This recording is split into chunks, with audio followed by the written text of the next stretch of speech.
SEP Fanfic Readings presents 1,000 Words by Olive Juice 28. Chapter 2. Unlikely Allies and Heartfelt Attempts. Draco heard distant voices down the hall, but he knew it wasn't time for dinner yet, since the guard had been no more than an hour ago to get his lunch tray. He was curious as to why there were two people, since visitors were forbidden, and he hadn't even seen an Auror down here since his arrival. His unasked questions were answered almost immediately as a cell door swung open to reveal a familiar, messy head of black hair and a pair of bright green eyes glinting behind round-framed spectacles.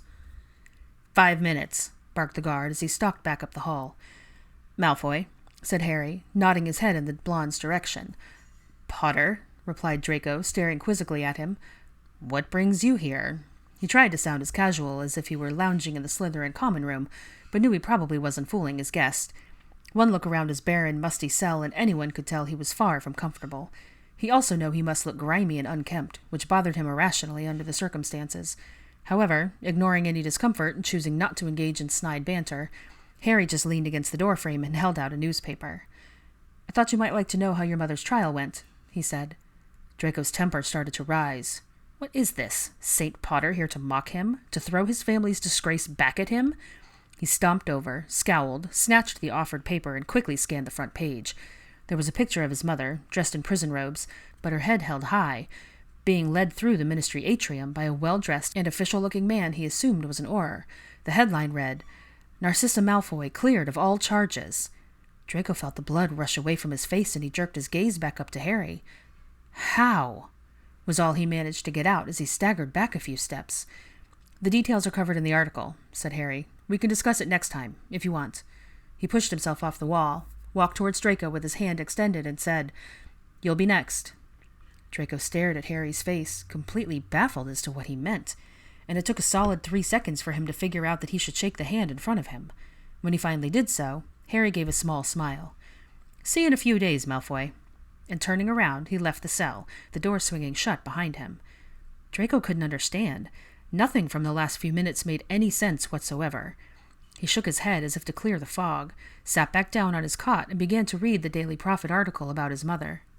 The Daily Prophet's coverage of the trials against the Death Eaters and Dark Lord sympathizers continues on. The first case being brought before the Wizengamot this morning was that of Narcissa Malfoy, wife of Lucius Malfoy, who was sentenced last week to life in Azkaban for his involvements with the Dark Lord, and mother of Draco Malfoy, the Hogwarts student accused of attempting to murder the late headmaster, Albus Dumbledore, over a year ago. The charges brought forth against Mrs. Malfoy ranged from being a member of the Death Eaters' inner circle, to aiding and abetting a vicious criminal, to participating in the torture and imprisonment of those who fought against Voldemort. In a shocking revelation, none other than Harry Potter, the boy who vanquished the Dark Lord forever, told the Wizengamot that Mrs. Malfoy lied to Voldemort during the Battle of Hogwarts, thus providing Mr. Potter the chance to face him one last time and rid the world of him for good. Mr. Potter told the court he believed her to be sympathetic to the cause of those fighting for the light, but was trapped by her position as wife of an inner circle member. He adamantly insisted that she was in constant fear for her own life, as well as that of her son, and that her bravery in that moment when she lied to Voldemort should be considered an act of heroism, without which the war would not have had the outcome it did. While not everyone in the wizarding world might feel quite as beholden towards Mrs. Malfoy as Mr. Potter seems to, the Wizengamot nonetheless took his words to heart and have released her from Azkaban with a sentence of 5 years house arrest, the first year without her wand or any use of magic, no international travel during her full probation, and regularly scheduled check-ins with a ministry-appointed liaison. The Daily Prophet will, of course, continue to report on the proceedings of these trials, resuming later today with the cases against Theodore Knott Sr. and Victor Crabbe. One can only wonder if Mr. Potter will come to the defense of any others accused in this courtroom, or if, perhaps, other members of the Golden Trio will make appearances. Draco was flabbergasted. If there had been anyone in the room to talk to, he would have found himself speechless. Harry had defended his mother. His testimony had allowed her to escape the confines of Azkaban, to return home. His heart was racing, and he felt tears burning in the corners of his eyes. For the last 2 years, everything he had done had been for his mother, to keep her safe, to protect her as much as he possibly could from Voldemort's wrath. He had accepted that impossible task in 6th year because he knew refusing meant certain death for both of his parents. While he didn't have much sympathy for his father, his mother didn't deserve the fate of a convicted criminal. She never had, to his knowledge, tortured or killed anyone. She had allowed her home to be overtaken by a madman, yes, but she never participated in any of the missions the Death Eaters carried out. And now, much to Draco's chagrin, Harry Potter had come to her rescue while he, her only son, sat uselessly in a cell. A small part of him felt shame for that, but a much bigger part of him felt tremendous relief and gratitude. Not that he was ready to admit that to the Specky Git. He felt like he could breathe a little easier for the first time in months, maybe even years. His mother was safe. He would thank Harry the next time he saw him, since Harry had said, "You'll be next." He would be next? What did that mean? Was Potter planning to defend him too? Ha! Draco let out a barking laugh before he could stop himself. Did the savior of the wizarding world really think he had clout to free him? Unlike his mother, Draco had actually tortured people under direct orders from Voldemort. He had also tried to carry out the murderous plot against Dumbledore, endangering the lives of 2 other students in the process, and he had let Death Eaters into the school. No, Harry might be living in denial over the list of sins Draco had committed, but he knew. He might not get sentenced to life in prison, since he didn't actually kill anyone, but there was no way he was going to get off as easily as his mother had. He resigned himself to this fact, and was determined to make Harry see sense next time he came by. After he thanked him, of course. After 2 weeks in Redland, Australia, Hermione was at a complete loss. Nothing she had done to lift the spell and regain her parents' memories had worked. At first, she had tried performing the spell secretly from across a small coffee shop. When that didn't work, she followed them to a grocery store where she was able to stand right behind them in the cashier line. When that too failed, she followed them to their home, cast disillusionment and silencing charms on herself, and waited until they went to bed that evening. She had talked herself into believing that attempting to lift the spell in a public place had been too stressful, and that she needed to relax and focus in a more private setting. She stood at the foot of their bed for over 4 hours, trying over and over again to lift the spell to no avail. By the final attempt, she was shaking from head to toe with repressed sobs and had to leave before she made herself known. She spent the next week researching anything and everything having to do with memory charms that she could find. She spent 3 entire days in the Australian Ministry of Magic's archives, but came up empty-handed. She then compiled a list of the most famous, most widely respected witchers and wizards known throughout the world for their work relating to memory spells, and wrote to every single one of them. After sending out a little over a dozen letters, she spent another week simply watching her parents. They seemed happy, content with the life they were living. They were both in good health, had friends, and were actively involved in their community. Her mother was part of a gardening club and a book club, and met her neighbor for a walk early every morning. Her father enjoyed fishing and had taken up cricket with local club. They had opened a small but thriving dental office, and truly seemed to be at peace. Hermione tried to convince herself that that was enough, that she would have to accept the fact that she chose to give them a new life, and that even if she couldn't be part of it, she should be glad that they were happy. Every time she had that talk with herself, though, her heart broke a little more. The thought of leaving them caused an ache and she didn't think she could bear, and her resolve to hold on to hope until she had heard from all of her correspondents grew stronger. On Saturday morning, towards the end of her time in their quaint seaside town, she followed her mother into a local bookshop. She quickly found the gardening section and grabbed a book about flowering plants off the shelf.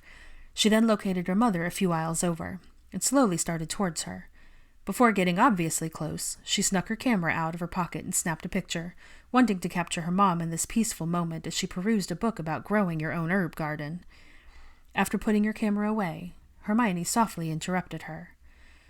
Do you know much about plants and flowers?" she asked nervously, gesturing to the book in her mother's hands.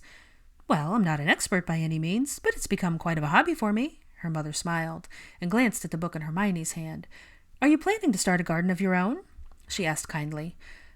"Possibly." Hermione's eyes started to fill with tears. My mother likes to garden, and she's not with me anymore, so—" She couldn't continue. "I understand," her mother replied gently.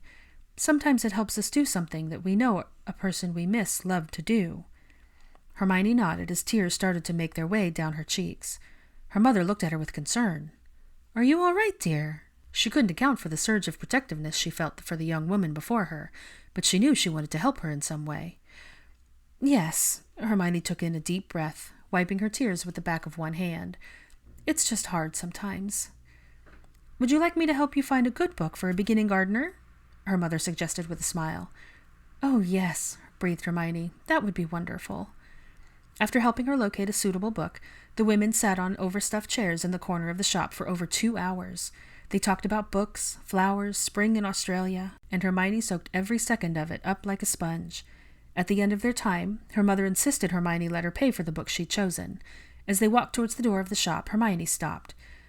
"I know this might sound odd, but would you mind signing the book, just so I can remember the very kind lady who helped me?" The tears were back and threatening to choke her.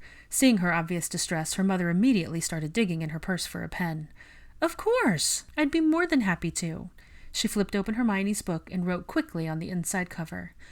"To my newfound friend, may all your flowers bloom and bring you happy memories.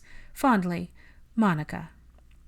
She handed the book back to Hermione, feeling a confusing but undeniable connection to her, and wrapped her arms around the emotional girl, giving her a gentle squeeze before pulling back and looking her straight in the eye. "Your mother was a very lucky woman to have such a wonderful girl." Hermione felt as if her heart would shatter. And before she could say something drastic and cause a horrible scene right there on the front step of a bookshop, she nodded quickly, breathed out a strained thank you, and rushed onto the sidewalk, not daring to look back. Harry was true to his word. He returned multiple times over the course of the next few weeks as the date for Draco's trial grew nearer. At first, their conversations were brief and awkward, mainly focused on the charges against him and how those could be opposed. Draco spent almost half an hour ranting at his one and only visitor during their second encounter, trying to drill into his thick Gryffindor head that nobody was going to let him off. He'd done too much, and even he had to admit he deserved some sort of punishment. Harry sat there, infuriatingly calm, letting him bellow till he was hoarse, and then asked him one question. "Do you want to stay here?" Draco goggled at him. Was Potter stupid? Of course he didn't want to stay there. He glared at Harry, refusing to answer, but his silence was interpreted as a resounding no. So Harry simply countered, "Then let me help you get out." Then he stood up and he walked back out the door. Draco had been furious. The audacity of that messy-haired, smug-faced, overly optimistic prat. How could he possibly believe it would all work out like he envisioned, just because he wanted it to? Draco fumed over Harry's positivity and sure-footedness. The hard truth was that he was scared to believe that Harry could be right, scared of allowing himself to grab a hold of even the tiniest shred of hope, only to have it stripped away by the sneering faces of the Wizengamot. No, it was much better, much safer to be fully pessimistic in this. Better to hope for nothing and maybe be pleasantly surprised in some way than to imagine the what-ifs of the situation. Not that he would admit any of this to Harry. Merlin, no. It took every fiber of his being to look the chosen one in the eye and thank him for helping his mother. To his credit, Harry didn't give any sign of superiority. He simply shrugged and told him it had been the right thing to do. Bloody Gryffindor. Draco hated feeling like he owed anyone anything, and he definitely felt like he owed Harry now. If he ever got out of here... No, not going there. He was stuck here, and maybe once the trial was over and he was proven right in his negative mindset, he would sit down and write Harry a heartfelt thank you and be done with it all. As the weeks had progressed, however, Draco found himself looking forward to his visits with Harry. He chalked it up to being starved for company, but their conversations now steered into friendlier topics like Quidditch, Hogwarts, the ridiculousness of Cornelius Fudge, and the audacity of Rita Skeeter. Harry brought him the newspaper regularly, as well as random bits of gossip about old classmates. As much as he hated to admit, Draco was slowly starting to consider Harry his friend, a thought that had earned him a loud snort and a full-body shiver for the first time it occurred to him. He learned more about the Weasley family than he ever wanted to, particularly the Weaslet, Ginny, as Harry was quite enamored with her. Draco would sometimes wonder, usually after a visit with Harry that had left him particularly optimistic, what it would be like to find someone to care about that way. He'd never really had any sort of dating relationship at school. There were girls he knew who wanted his attention, sure, but he always assumed it was the Malfoy name and fortune they really cared about. Then, of course, there was Pansy. She was probably the closest thing he'd ever had to a girlfriend, a thought that made him huff with derision. Pansy had clung to him like bowtruckles on a tree trunk. She fawned over him, showered him with the compliments and little gifts, shared her secrets with him. They'd even spent a handful of amorous moments in hidden corners and empty classrooms over the years, but none of it meant anything to him. He supposed, looking back, that she might have thought that they had something going on. He had no idea where she was now, and he honestly didn't care. She, like the rest of his so-called friends, had abandoned him that day. Only Crabbe and Goyle had stayed, and now Crabbe was gone. Goyle had taken off as soon as they had escaped the room of requirement. Draco hadn't heard a word of him since. That was another thing Draco reluctantly admitted that he was rubbish at. Friendships. Relationships in general, if he was being completely honest. He had been raised to maintain a smooth facade, to never let anyone know how he truly felt. As a result, he became an expert at ignoring his emotions and hiding them behind a mask of indifference. He held everyone at arm's length, whether family or housemate or other. His mother was the only exception to that. He couldn't remember the last time he had had a conversation with someone that didn't focus on some part of a plot or plan, or wasn't part of his own agenda to boost his status. Back in his early years at Hogwarts, he had engaged in chats about Quidditch or class or pretty girls with his fellow Slytherins, but by the time he reached 6th year, that all had faded into the background as every waking thought was consumed by the Dark Lord's expectations. With a sharp intake of breath, he realized that his conversations with Harry were the most normal things he'd experienced in the last 2 years, possibly even longer. This filled him with both irony and dismay. How much time had he wasted? How much of his life had he thrown away? It wasn't lost on him that at his lowest point, the one person willing to help him was the very one he had been so determined to best for all those years. If this was one of those life lessons his professors had been so fond of referencing, he was pretty sure he had failed, and Potter was graduating with honors. Chalking it up to the list of things he was determined to change about himself if he ever left his cell, Draco drifted off to sleep with a sense of renewed purpose thrumming through his veins. On Hermione's last day in Redland, she decided to carry out one final plan before her portkey was scheduled to leave. Up before the sun, she made her way to the fishing pier not far from the street where the bookshop was that she had spent time with her mother in. She headed to the bench at the far left end of the pier, knowing she would find him there. And there he was. Her father was already baiting several hooks, his cooler, bucket, and tackle box set out around him, humming a contented little tune as he worked. Silently, she sat down on the bench about 10 yards away, just watching him. She waited until he had all his lines in the water, and the sun was slowly peeking up over the horizon before she approached him. Leaning against the railing, several feet to his left, she breathed a quiet, "Lovely morning, isn't it?" Looking a little startled at the random girl addressing him, her father quickly smiled and replied, "That it is. You're up early, aren't you? If you're not fishing, that is." He chuckled genially. "Yeah, I suppose so," Hermione responded, smiling at him. "I'm heading back home to Britain today, so I just wanted one more—" Her breath hitched in her throat as she met the kind, warm eyes that were studying her face. "One more moment," she finished with difficulty. "I understand," he said genuinely. "It's a beautiful view." He looked at her for a moment longer, unable to account for the feeling of familiarity he suddenly had, and without thinking he asked, "Have you ever fished for flatheads? They're tricky little buggers, but make a decent fry-up." Hermione chuckled, knowing just how much her dad enjoyed his fish and chips. "No, I haven't ever fished at all, to be honest." "Well, we can't have you leaving here without that experience, now can we?" he stated with authority. "Come here, and I'll give you a quick lesson." And so, Hermione found herself standing beside her father for the next 3 hours as he happily explained all the ins and outs of fishing for flatheads, as well as his favorite recipes for them, and several funny stories about his wife's dislike of cleaning fish. She cherished every second, and when she knew she was approaching her time to leave, she took her camera out of her pocket and asked if he wouldn't mind her taking a picture with him. He agreed, of course, which she knew he would, so she set the camera on the railing and set the timer. Once they had finished, she put the camera back in her pocket and turned to face her dad. "Thank you. So much." Her eyes filled with tears, but she was determined to say this. "You have no idea how much these past few hours have meant to me." With that, she flung her arms around him, giving him a tight squeeze. He chuckled and patted her head lightly. "No problem, my dear. I enjoyed your company."